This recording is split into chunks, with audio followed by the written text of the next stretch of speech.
салтанат құрады. Адам және қоғам бағдарламасының бірінші шығарымын назарларыңызға ұсынамыз. Бүгінгі тақырып өкшеқұлдық, орысша айтқанда подкаблуктар мәселесі. Подкаблуктардың қоғамдағы рөлі қандай? Неліктен олар күрт көбеюде? Олар халыққа адал ма, залал ма? Бүгінгі әңгіме осы жайында болмақ. Өткен жылы халыққа есеп берген тиісті саланың өкілдері өткен жылға қарағанда подкаблуктар саны 120 мың адамға көбейгені туралы айтқан. Оның 35% ерікті подкаблуктар болса, 40% мәжбірленген подкаблуктар, ал қалған 25% өзінің подкаблук екенін білмейтін азаматтар. Былтырға қарағанда ерікті подкаблуктар 15%-ға көбейіп, ал мәжбірлі подкаблуктар атынан ішкі істер басқармасына 5000-нан астам арыз, яғни терпила хат түскен. Милиция көмегімен 1000 мәжбірлі подкаблукқа көмек көрсетіліп, оның 500-ден астамы үкімет панасына алынды. Жалпы соңғы 5 жылда азаматтарымызды мәжбірлеп подкаблук қылып отырған 1200-ден астам қаныпезер қатындар жазаланып, 300-ден астам алжыған енелер абақтыға жабылды. Подкаблуктарға арналған анонимный колл-центрге түскен хабарламаларға сәйкес, еліміздегі көптеген мәжбірлеу подкаблуктарға көмек көрсетіліп, оларды мәжбірлеп отырған қақбас қатындар мен олардың сыбайластарына жаза қолданылып, ескертулер жасалынды. Подкаблукқа мәжбірлеудің бірнеше фактісі бар, яғни ағалармен қорқыту, байдың қызы бола тұра мәжбірлеу, кетем деп қорқыту және баламен қорқыту фактілері бар.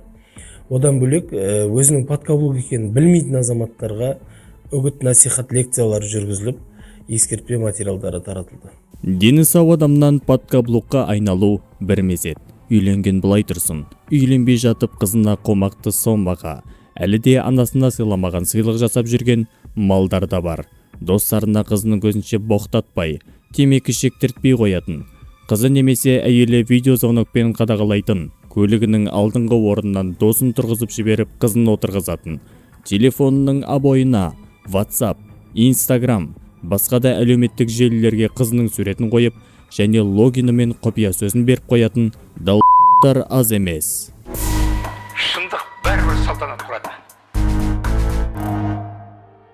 Деректерді нақты сөйлетсек, аталған подкаблуктардың тұрмыс тіршілігін, подкаблук болу тарихын, нақты себебін және мақсатын анықтайтын боламыз. Ең алғашқысы ерікті подкаблук. Кейде адам өзінің көздегендеріне жету мақсатында ерікті өкшеқұлдыққа барады. Ислам Нұрмағамбетов те өзінің қалай ерікті подкаблук болған жайлы айтып бермек. Үйдегілер жұмыс істемейсің ба, өйстіп жата бересің ба деп очередной раз ойбай алып, ал менің вообще планымда жұмыс істеу дейтін жоқтығын. Мен мектеп кезде, университеттің кезінде артымнан жүгіретін қыздар самса, пигоди әкеп беріп маған, мен сол кезде түсінгем, внешностьім менің осы өмірде алып шығады деп. Содан кейін тұрдым да, мен Баду мен друг вокруг бар ғой, соған тіркеліп алып байдың қызын іздедім. Трөнші емес болса да, андай ұзын қысқа бәрібір әйтеуір бір байдың қызы болса болды, ақшасы бар болса болды. Сөйттім да, қазіргі достарым маған прикол ұстайды, күшік күйеу, подкаблук деп. Мен ойлаймын, олар енді көре алмайды деп. Сондағы бар жұмысым менің қайнаташкының машинасын мойкаға апарып келем, енемді аптасына бір рет банясына апарып келем. Содан кейін қатынның киім дүкен магазині бар да, сол жақта доставка деймін. Енді қатын тауып жатыр ғой. Бірақ енді бір ғана несі бар, жаңағы достарың біреулер енді ақша сұраған кезде, не мен байдың қызын итеріп жүрсің ба деген отмазканы айта алмайсың ше. Қалған нормально. Ол өзінің көріктілігін бір пайдаға асыратынын баяғыдан білетін. Жұмыс жасамайсың деп әкесі бір ойбайлаған кезде телефонға отырып друг вокругты ақтара бастайды. Сол жерде көрсетілген бірнеше анкеталардың арасынан Геленвагенге сүйенген сиырдай аңқиған бір қатынның суретіне көзі түседі. Келесі бірнеше суреттерден үлкен кәсіпкердің қыз екенін байқаған ол әрекетін лайк басудан бастайды.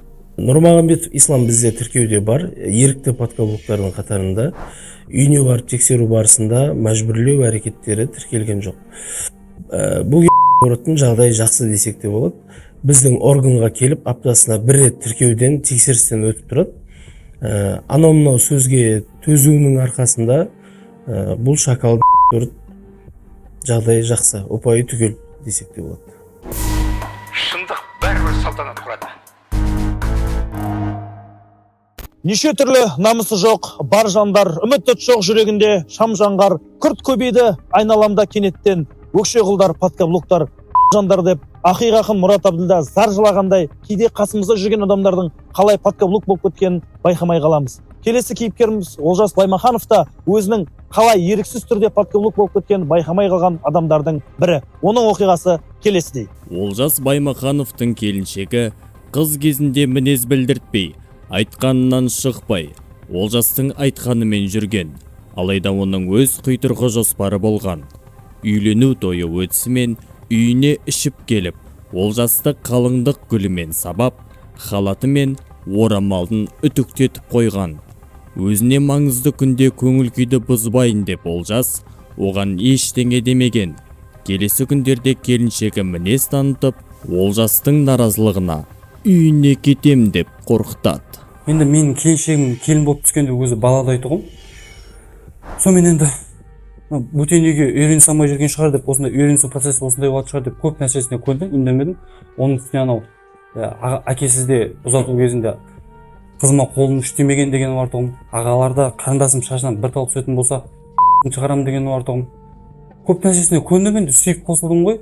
Сүйіп үйленгеннен кейін Бір күні Олжас таңертең сиыр саууға шығып кетеді. Сиыр сауып отырғанда үйде бір жанжалдың даусын естиді. Не болды екен деп үйіне жүгіріп келген Олжас келесідей картинаны көреді. үйге кіріп қалсам, келіншегім баланы қолынан ұстап алған, әкеме айғайлап жатыр. Енді осы бала қолын тигізгенді көрейін, вообще жолама мен балама дейді.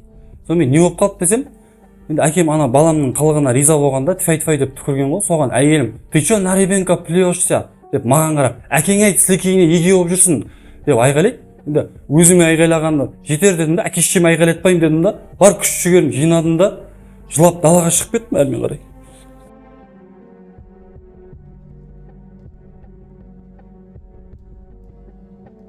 Үйге келсем, әйелім балдарды алып төркініне кетіп қалыпты. Сонымен бір аптада үйіне семьямызбен барып, жан жүріп қайтарып алдық. Осы күн енді күттай бірдеңе болып қалса, балдарды алып кетемін деп шыға келеді. Амал жоқ, енді түкіргімізге ие болып жүрміз. Қатынның қабағына. Баймаханов Олжас бізде конченый подкаблуктардың қатарына жатады. Оған үкімет тарапынан арнайы көмек бөлінген.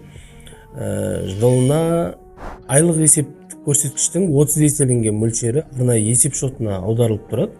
Аптасына бір рет елжіреген жүрек белсенділері қоғамы жағдайын біліп үйіне соғып тұрады. Олжас Баймахановты емдеу құтқару әрекеттері жасалғанымен ешқандай нәтиже берген жоқ. Кейіннен Олжас Баймахановтың атынан подкаблуктықтан құтқару және одан емдеу әрекеттерінен бас тарту жөнінде арыз келіп түсті. Берілген хатты ДНК сараптамасынан өткізген кезде хатта Олжас Баймахановтың көз жастары мен мұрын боқтары тамғаны анықталды. Қазіргі таңда арнайы сараптама комиссиясы Олжас Баймахановтың ісі бойынша консилиум өткізіп жатыр. Шешімі алдағы уақытта белгілі болады. Шындық бәрібір салтанат құрады. Елді алаңдататын тағы да бір подкаблуктың түрлері ол өздерінің подкаблук екенін білмейтін адамдардың қатары. Осыған орай елімізде өкшеқұлдыққа жол жоқ акциясының болып жатқанына 5 жыл толды. Бұл шараға қала аудан көлемінде белсенділер белсенді түрде қатысуда. Бұл шара жастар арасында өкшеқұлдықтың алдын алуға үлкен себеп болары анық. Өкшеқұлдыққа қарсы күрес бюросының тіркеуінде өзінің подкаблук екенін білмейтін өкшеқұлдар санаты бар. Сол санаттың қатарында 3 жылдан бері еліміздің тұрғыны Ақтілек Темірбекұлы бар. Достары мен әріптестері Ақтілектің подкаблук екенін айтып, ескерту жасағанымен өзі оған ешбір мән бермей назарына алмайды. Жан, мен қазір интервьюде отырмын. Міне қара, жігіттермен отырмын. Давай, пока. Подкаблук? Мен подкаблук емеспін, брат. Бұл сеніңше подкаблук болып көрінуі мүмкін. Бірақ бұл негізі өзіңнің жаңағы әйеліңді, сүйген жарыңды бағалау болып есептеледі. Ол маған каждый 15 минут сайын видеозвонок звондайды. Мен не істеп жатыр, қаяқта жүр, ол қарның ашып жүр ма? Ол мен ойымдап тұр ғой просто. Сен оны қалай подкаблук дейсіңдер мен? Ол ойымдайды. Егер мен вдруг бір күн, мысалы бүгін, звондамай қалды, 15 минутте звондамай қалды. Мен ойымдаймын. Не болып қалды екен оған? Әлде ренжітіп қойдым ба оны деп. Мүмкін жақпай қалған шығармын деп ойымдаймын мысалға. Түсінбеймін да бірден бәрі подкаблук деп шығады. Жігіттердің бәрі сондай. Үйленем дегенге дейін жағдайын жасайды, гүл сыйлайды, ресторанға апарады. Ал үйленгеннен кейін не болды? Соның бәрі қалады. Ол дұрыс емес. Романтика қылып қыз мен жігіт болып бастадыңдар ма? Ол үйленгеннен кейін де жалғасу керек, ол менің ойымша. Мысалы мен өзімнің әйеліммен 7 жыл жүрдім. Ол жүріп жүрген кезде де даже үйленгеннен кейін менің романтикам, оның сүйіспеншілігім одан сайын артып кетті мысалы. Негізі нағыз джентльмен деген жігіттер мен сияқты болу керек. Әйелінің сумкасын ұстап жүру керек. Әжетханаға бірге бару керек. Мысалы мен бірінші свиданиядан-ақ мен оны жақсы көргенімді біліп, мен шынайы сезіммен оны iPhone сатып алып бердім мысалға. Біздің үйленуіміздің өзі қандай күшті керемет болды. Мен оған кәдімгідей гүлдер сыйлап, свечамен жүрек жасап, тізерлеп тұрып, қолын ұстап, кәдімгідей маған тұрмысқа шығасың ба деп бір күшті бір романтика қылып істедім. Онда тұрған не бар? Ол менің болашақ әйелім, балаларының анасы. Мысалы мен оның айтқанымен жүрем. Ол сенің әйелің болғаннан кейін саған ол жаман жерге бар, жаман жерде жүр деп айтпайды ғой. Сол үшін менің де болайша жаман жерге барғым келмейді мысалға. Сол үшін әйелім айтқан тыңдаймын, соның айтқанымен жүрем. Онда тұрған ештеңе жоқ. Шындық бәрібір салтанат құрады. Бұндай д***тар қай дәуірде де болған, әлі де құрып кетпесі анық. Бізді алаңдататыны сол подкаблуктардың жасарып бара жатқаны. Бұл өкінішті жайт. Сондықтан да мектептерде, оқу орындарында көбірек түсіндірме жұмыстарын жүргізген дұрыс сияқты. Әйтпесе әйелдеріне алданып, жас өмірлеріне нұқсан келтіріп жатқан жастар қаншама. Мәселе бәрімізге ортақ, ал бұл мәселенің құрбаны адам және қоғам.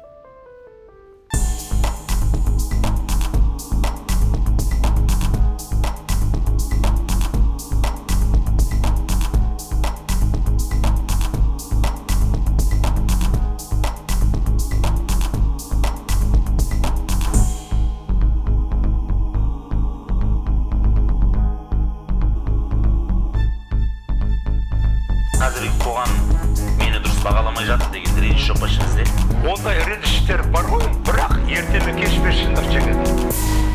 Шындық бәрібір салтанат құрады.